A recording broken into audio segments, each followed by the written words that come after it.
Hello students. देखिए, हम अपने पुराने वीडियोस में डिमांड के बारे में डिस्कस कर चुके हैं, टाइप्स ऑफ डिमांड के बारे में डिस्कस कर चुके हैं। ठीक है, तो अगर आपने वो वीडियोस नहीं देखे हैं तो पहले आप उनको देख लीजिए। मैं आपको यही सजेस्ट करूँगी। उसके बाद फिर हम अपने डिमांड के नेक्स्ट टॉपिक में आगे बढ़ेंगे, जो कि है demand schedule and demand curve. यानी कि इस वीडियो में मैं आपको डिमांड शेड्यूल और डिमांड कर्व के बारे में बताऊँगी। ठीक है, तो हम आगे बढ़ते हैं। तो हम सबसे पहले डिमांड शेड्यूल या इंडिविजुअल डिमांड शेड्यूल के बारे में पढ़ेंगे। देखिए, डिमांड शेड्यूल और इंडिविजुअल डिमांड शेड्यूल एक ही चीज़ होती है। ठीक है, जैसे कि मैंने आपको प्रीवियस वीडियो में भी बताया था कि डिमांड और इंडिविजुअल डिमांड एक ही चीज़ होती है, क्योंकि ये माइक्रो इकोनॉमिक्स का ही कॉन्सेप्ट होता है।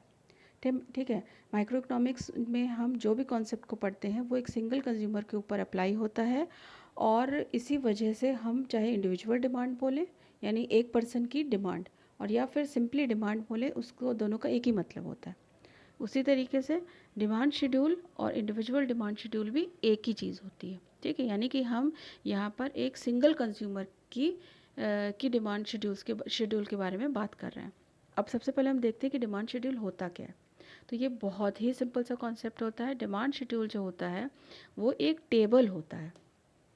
ठीक है, उस टेबल में जब हम डिफरेंट प्राइसेस को दिखाते हैं, उसके अगेंस्ट में वो कंज्यूमर कितनी क्वांटिटी को डिमांड कर रहा है उसको दिखाते हैं। ठीक है, तो उस टेबल को ही हम डिमांड शेड्यूल या इंडिविजुअल डिमांड शेड्यूल कहते हैं।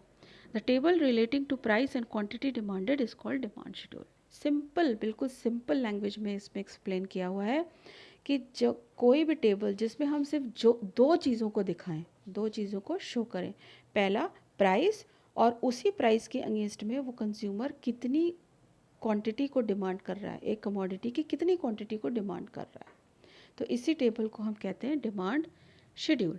ठीक है, ये देखिए हमारे सामने एक डिमांड शेड्यूल आ चुका है। इस डिमांड शेड्यूल में देखिए दो कॉलम्स आपको दिख रहे होंगे। जो पहला कॉलम है वो है प्राइस ऑफ पिज़्ज़ा। ठीक है, यहाँ पे हमने जो हमारी कमोडिटी है वो है पिज़्ज़ा, और जो पहला कॉलम है उसमें हमने उसकी डिफरेंट प्राइसेस ले रखी हैं। ठीक है, अच्छा, सेकंड जो कॉलम है ये हमारा फर्स्ट कॉलम हो गया, और जो सेकंड कॉलम है वो है क्वांटिटी डिमांडेड, यानी कि इन डिफरेंट प्राइसेस पॉसिबल पर कंज्यूमर कितने पिज़्ज़ास को डिमांड कर रहा है। ठीक, तो इन्हीं दोनों के चार्ट को, यानी इन्हीं दोनों के टेबल को, यानी कि एक ऐसा टेबल जिसमें कि हमने सिर्फ दो चीज़ों को दिखा रखा है। तो पहला प्राइस ऑफ कमोडिटी, यानी हमारी यहाँ पे प्राइसेस ऑफ पिज़्ज़ा है और हमारी क्वांटिटी पिज़्ज़ा है। ठीक है, और दूसरा जो है quantity demanded of that particular commodity. ठीक, तो इसी टेबल को हम क्या कहते हैं, ये जो टेबल बना हुआ है आपके सामने, इसी टेबल को हम कहते हैं डिमांड शेड्यूल या इंडिविजुअल डिमांड शेड्यूल, क्योंकि ये एक पर्टिकुलर कंज्यूमर का डिमांड शेड्यूल है। यहाँ पे हमें एक पर्टिकुलर कंज्यूमर के बारे में पता चल रहा है कि एक पर्टिकुलर कंज्यूमर 15 रुपीज़ पर, जब एक पिज़्ज़ा 15 रुपये का रहता है तो वो सिर्फ दो पिज़्ज़ास को डिमांड करता है, यानी कि उसकी क्वान्टिटी डिमांडेड कितनी हो गई, 2 यूनिट्स की, यानी 2 पिज़्ज़ास की। इसी तरीके से जब प्राइसेस रिड्यूस होती हैं, 12 रुपीज़ का पिज़्ज़ा हो जाता है तो वो 4 पिज़्ज़ास को डिमांड करता है। जब 9 रुपीज़ हो जाती है तो वो 6 पिज़्ज़ास को डिमांड करता है, और जब 6 रुपीज़ हो जाती है तो 8 पिज़्ज़ास को डिमांड करता है, और जब पिज़्ज़ा सबसे सस्ता हो जाता है यानी कि 3 रुपीज़ का हो जाता है तो वो सबसे ज़्यादा क्वांटिटी को डिमांड करता है, यानी कि 8 पिज़्ज़ास डिमांड करता है। तो इसी टैबुलर रिप्रेजेंटेशन को, जिसमें हम कंज्यूमर की प्राइसेस को और कंज्यूमर उन प्राइसेस के अगेंस्ट में कितनी कमोडिटी को डिमांड कर रहा है, यानी क्वांटिटी डिमांडेड दिखाते हैं, तो इसी टेबल को हम क्या बोलते हैं, इसी टैबुलर रिप्रेजेंटेशन को हम क्या बोलते हैं, डिमांड शेड्यूल या इंडिविजुअल डिमांड शेड्यूल कहते हैं। ठीक है, तो अब हम आगे बढ़ते हैं। हमारा नेक्स्ट टॉपिक है डिमांड कर्व या इंडिविजुअल डिमांड कर्व। ठीक है, जिस तरीके से इंडिविजुअल डिमांड ही डिमांड होती है, इंडिविजुअल डिमांड शेड्यूल ही डिमांड शेड्यूल होता है, उसी तरीके से डिमांड कर्व और इंडिविजुअल डिमांड कर्व भी एक ही होते हैं। ठीक है, देखिए अभी हमने जो चार्ट देखा था, ठीक है, जो डिमांड शेड्यूल देखा था पिज़्ज़ा का, जब हम उस डेटा को ग्राफ पे प्लॉट करते हैं, ग्राफ पेपर पे उसको प्लॉट कर देते हैं, बना देते हैं, तो वो उससे हमको डिमांड कर्व मिल जाता है। ठीक है, या इंडिविजुअल डिमांड कर्व मिल जाता है। तो अब हम उसको कैसे प्लॉट करते हैं उसको हम देख लेते हैं, डिस्कस कर लेते हैं। देखिए आपके सामने एक ग्राफ पेपर आ गया। अब इसको हम ध्यान से समझते हैं। यहाँ पर देखिए दो एक्सेस बनी है, दो जो आपकी हॉरिजॉन्टल एक्सेस है उसका नाम है एक्स एक्सेस, ठीक है, और जो वर्टिकल एक्सेस है उसका नाम है वाई एक्सेस, ठीक है। अब देखिए इसमें जो हमने हॉरिजॉन्टल एक्सेस है एक्स एक्सेस, उसमें हमने क्वांटिटी डिमांडेड को लिया है, यानी पिज़्ज़ाज़ की क्वांटिटी डिमांडेड, यानी अगर आप पिज़्ज़ा की जगह कोई और कमोडिटी को भी लेते हैं तो उसकी क्वांटिटी डिमांडेड को भी आप इसी एक्सेस पर दिखाएंगे, ठीक है, हॉरिजॉन्टल एक्सेस पे दिखाएंगे। और जो पिज़्ज़ा की प्राइसेस हैं, ठीक है, उसको हमने वर्टिकल एक्सेस यानी वाई एक्सेस पे दिखा रखा है। आप कोई भी कमोडिटी को लेते हैं पिज़्ज़ा की जगह, अगर आप किसी और कमोडिटी को भी लेते हैं तो उसकी प्राइसेस को भी आप वाई एक्सेस पे ही दिखाएंगे, यानी क्वांटिटी डिमांडेड हमेशा एक्स एक्सेस पे आती है और प्राइसेस जो है वो हमेशा वाई एक्सेस यानी वर्टिकल एक्सेस पे आते हैं, ठीक है। तो हमने देखिए उसको प्लॉट कर दिया है, उसकी डिफरेंट प्राइसेस को प्लॉट कर दिया है, 0, 3, 6, 9, 12, 15, ठीक है। यहाँ पे हमने 3 का गैप लिया हुआ है, ठीक है। और यहाँ पे हमने देखिए क्वांटिटी डिमांडेड को प्लॉट कर दिया है 2, 4, 6, 8 एंड 10 यूनिट्स, ठीक है। तो यहाँ पे हमने 2-2 यूनिट्स का गैप लिया हुआ है, ठीक। तो अब हम देखते हैं कि हमारा ये देखिए, ये इस तरीके से हमने कंजंक्शन पॉइंट्स बनाए हैं। इसको कैसे बनाए हैं इसको मैं आपको एक्सप्लेन कर देती हूँ। देखिए इसको ध्यान से समझिए। जब 15 रुपीज़ का पिज़्ज़ा था तो वो कितना पिज़्ज़ा डिमांड कर रहा था कंज्यूमर, 2 पिज़्ज़ाज़ को डिमांड कर रहा था। तो हमारा इन दोनों का जो कंजंक्शन पॉइंट आ गया वो क्या आ गया, ए, ठीक है।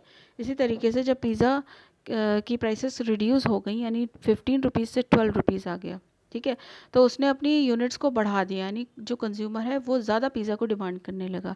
यानी पहले वो 2 पिज़्ज़ा डिमांड करता था, अब उसने 4 पिज़्ज़ा डिमांड किया, ठीक है। ये देखिए 4 पिज़्ज़ा डिमांड किया, तो 12 और 4 का कंजंक्शन पॉइंट क्या बन गया, बी। इसी तरीके से जब प्राइसेस और रिड्यूस हो गई यानी 12 से 9 रुपीज़ हो गई, तो 9 रुपीज़ पर वो कितना पिज़्ज़ा डिमांड करने लगा, 6 पिज़्ज़ा, यानी कि उसने अपने जो क्वांटिटी डिमांडेड थी उसको और बढ़ा दिया। तो यहाँ पे हमें कंजंक्शन पॉइंट मिल गया सी। इसी तरीके से देखिए 6 रुपीज़ पर, ये देखिए 6 रुपीज़ पर 8 पिज़्ज़ा डिमांड कर रहा है, कंजंक्शन पॉइंट है डी। और सबसे लोएस्ट प्राइस यानी 3 रुपीज़ पे वो सबसे मैक्सिमम पिज़्ज़ा डिमांड कर रहा है, तो वो है पॉइंट ई, ठीक है। तो यहाँ पर अब देखिए चूँकि प्राइस और क्वांटिटी डिमांडेड में इन्वर्स रिलेशनशिप है, यानी कि प्राइस के घटने पे क्वांटिटी डिमांडेड बढ़ती है, यानी कि ऐसे भी आप जनरल भी समझिए तो कोई भी किसी भी चीज़ की जब प्राइसेस कम होती है तो हम उसको ज़्यादा डिमांड करने लगते हैं, और प्राइसेस जब बढ़ जाती हैं तो उसको कम डिमांड करने लगते हैं। जैसे अनियंस हैं, अनियन देखिए जब भी उसकी प्राइसेस बढ़ जाती हैं 100 रुपये के किलो या 200 रुपये किलो, तो हम कम अनियन खरीदते हैं, है ना। ये एक जनरल कॉन्सेप्ट है, ठीक है। तो फिलहाल हम अपने टॉपिक पे वापस आते हैं। तो यहाँ देखिए हमें A B C D E conjunction points मिले। अब देखिए इन सारे पॉइंट्स को जब हम मिला देंगे, ये देखिए एक साथ मैंने मिला दिया, तो हमें जो कर्व मिलेगा डी डी कर्व, ये है डिमांड कर्व। इसी को डिमांड कर्व या इंडिविजुअल डिमांड कर्व कहते हैं। ये एक पर्टिकुलर कंज्यूमर का डिमांड कर्व होता है, ठीक है। तो अब ये देखिए डिमांड कर्व बन गया, ठीक है। तो आई होप आपको डिमांड कर्व और इंडिविजुअल डिमांड कर्व समझ में आ गया होगा, ठीक है। चलिए अब हम अपने नेक्स्ट टॉपिक की तरफ बढ़ते हैं, जो कि है market demand curve. Market demand curve को समझने के पहले हमें मार्केट डिमांड शेड्यूल को समझना पड़ेगा, ठीक है। बिल्कुल सिंपल चीज़ है। अभी हमने जैसे इंडिविजुअल डिमांड शेड्यूल पढ़ा था, तो इंडिविजुअल डिमांड शेड्यूल क्या होता है, जिसमें हम एक कंज्यूमर की एक कंज्यूमर डिफरेंट पॉसिबल प्राइसेस पे कितनी डिफरेंट पॉसिबल क्वांटिटीज़ को खरीद रहा है at a point of time, ठीक।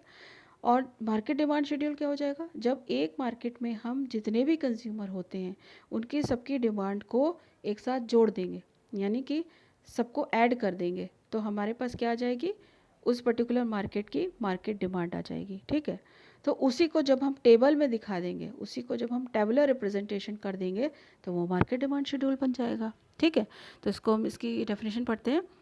A table showing different quantities of a commodity that all the consumers in the market are ready to buy at different possible prices of the commodity at a point of time।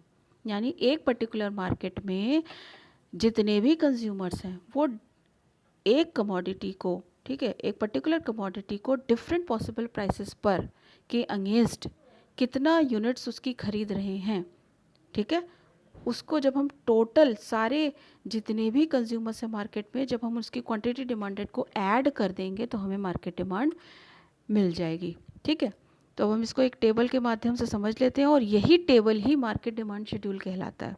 ठीक है, अब इसमें देखिए, इस table को आप ध्यान से समझिए। ये देखिए, इसमें देखिए सबसे पहले मैंने प्राइसेस फॉर पिज़्ज़ा लिया है। ठीक, तो पहला कॉलम क्या हो गया, प्राइसेस फॉर पिज़्ज़ा। ठीक, अब इन प्राइसेस पर ये देखिए हमारे पास 3 प्राइसेस हैं, जब पिज़्ज़ा 12 रुपये का है, 8 रुपये का है और 4 रुपये का है। ठीक है, इन प्राइसेस पे हमारे पास देखिए मैंने 3 कंज्यूमर्स ले रखे हैं। पहला है, तो पहले कॉलम में मैंने क्वांटिटी डिमांडेड बाय रवि लिया है, दूसरे कॉलम में क्वांटिटी डिमांडेड बाय श्याम और तीसरे कॉलम में क्वांटिटी डिमांडेड बाय हार्दिक। ठीक है, तो हमारे पास ये 3 कंज्यूमर्स हैं एक मार्केट में।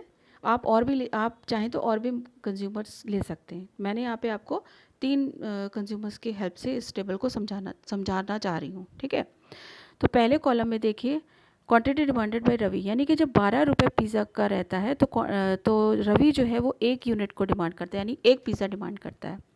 वहीं श्याम जो है वो 0 पिज़्ज़ा डिमांड करता है और हार्दिक भी 0 पिज़्ज़ा को डिमांड करता है। तो मार्केट डिमांड क्या हो गई, 1 + 0 यानी 1।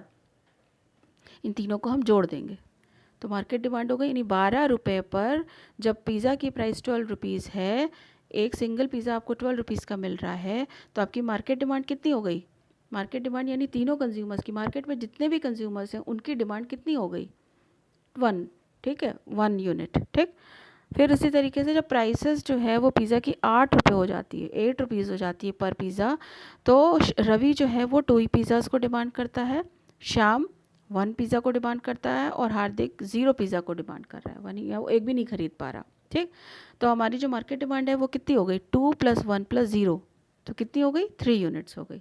ठीक, इसी तरीके से जब लास्ट में 4 यूनिट यानी 4 रुपीज़ का पिज़्ज़ा हो जाता है, तो अब देखिए रवि 3 पिज़्ज़ाज़ को डिमांड करने लगा, श्याम 2 पिज़्ज़ाज़ को करने लगा और हार्दिक 1 पिज़्ज़ा को डिमांड करने लगा।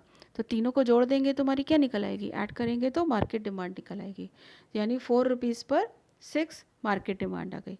ठीक, तो अब हम यही हमारा मार्केट डिमांड शेड्यूल है। ठीक है, यानी कि एक ऐसा शेड्यूल जहाँ पर डिफरेंट पॉसिबल प्राइसेस पर, ठीक है, जितने भी कंज्यूमर्स हैं उन सब की डिमांड एक साथ शो की जाती है। ठीक, यानी कि उनकी जो क्वांटिटी डिमांडेड है उसको एक साथ शो किया जाता है at a point of time, तो उसको हम उसकी मार्केट डिमांड कहते हैं। उस मार्केट की वो मार्केट डिमांड होती है। ठीक है, चलिए अब देखिए एक बात, अब हम आपको नेक्स्ट टॉपिक की तरफ बढ़ते हैं जो कि है मार्केट डिमांड कर्व। अब देखिए ये जो हमने चार्ट बनाया है, यानी कि ये जो मार्केट डिमांड शेड्यूल बनाया है, ठीक है, इसी को जब हम ग्राफ पेपर पे प्लॉट कर देंगे तो वो क्या हो जाएगा, मार्केट डिमांड कर्व हो जाएगा। ठीक है, तो उसको हम कैसे बनाते हैं वो हम देखते हैं, market demand curve for pizzas. ठीक है, तो यहाँ पर हम देखिए, यहाँ पर आपको समझना है कि यहाँ पर आपके पास 3 पिज़्ज़ा अलग अलग दिए हैं, यानी कि ये है क्वांटिटी डिमांडेड। यहाँ पर हम शेड्यूल बनाएंगे रवि का, जो हमारा पहला कंज्यूमर था। ठीक है, इंडिविजुअल यहाँ पर उसका इंडिविजुअल डिमांड कर्व बनाएंगे। सेकंड यहाँ पर इंडिविजुअल डिमांड का बनाएंगे श्याम का, और यहाँ पर हार्दिक का। जब हम इन तीनों को ऐड कर देंगे तो हमें क्या मिल जाएगा, मार्केट डिमांड। ठीक है, तीनों की एडेड। ठीक, अब इसको कैसे करेंगे ये आप देखिए, ध्यान से समझिए। ये देखिए, ये है इंडिविजुअल डिमांड फॉर रवि। यहाँ पे बिल्कुल उसी तरीके से मैंने बनाया है कि जो एक्स एक्सिस है हमारी, उस पर देखिए ये एक्स एक्सिस है, उस पर हमने क्वांटिटी डिमांडेड बाय रवि लिया है और वाई एक्सिस पे हमने प्राइस लिया है। ठीक है, तो रवि का जो इंडिविजुअल डिमांड कर्व है वो बिल्कुल उसी तरीके से बनाएंगे जैसे मैंने अभी आपको पहले समझाया। ये देखिए, ये आ गया रवि का डिमांड कर्व। ठीक, रवि देखिए 12 रुपीज़ पर, ये देखिए 12 रुपीज़ पर, ये जब 12 रुपीज़ था तो रवि वन पिज़्ज़ा डिमांड कर रहा है, 8 रुपीज़ पर टू पिज़्ज़ास डिमांड कर रहा है और 4 रुपीज़ पर 3 पिज़्ज़ास को वो डिमांड कर रहा है। ठीक है, तो जब हम इनको जोड़ेंगे तो हमें ये 3 कंजंक्शन पॉइंट्स इनके मिल जाएंगे, और तीनों को जब इन तीनों को जोड़ते हुए एक लाइन हम खींचेंगे तो ये होती है डिमांड कर्व। ठीक, उस रवि की। इसी तरीके से देखिए हमारे पास जो पहले चार्ट था उसी चार्ट से हम श्याम की, ये हमारा सेकंड कंज्यूमर था तो इसका हम डिमांड कर्व बना लेंगे। इसी तरीके से हम रवि का डिमांड कर्व बना लेंगे। ठीक है, ये हमारे पास तीनों कंज्यूमर्स का डिमांड कर्व आ चुका है। ठीक। अब हम इसी के ही ठीक सामने, इन तीनों को जोड़ते हुए ठीक सामने हम क्या बनाएंगे, मार्केट डिमांड कर्व बनाएंगे। उसी डेटा पे बनाएंगे जो शेड्यूल अभी मैंने आपको इसके पहले डिस्कस किया था। ठीक है, अब देखिए उसमें, इसको ध्यान से समझिए। ये देखिए 12 रुपीज़ पर मार्केट डिमांड है 1 यूनिट की, यानी कि ये जो 1 यूनिट है इसमें रवि की डिमांड, क्वांटिटी डिमांडेड, श्याम की क्वांटिटी डिमांडेड और हार्दिक की क्वांटिटी डिमांडेड तीनों मिली हुई है।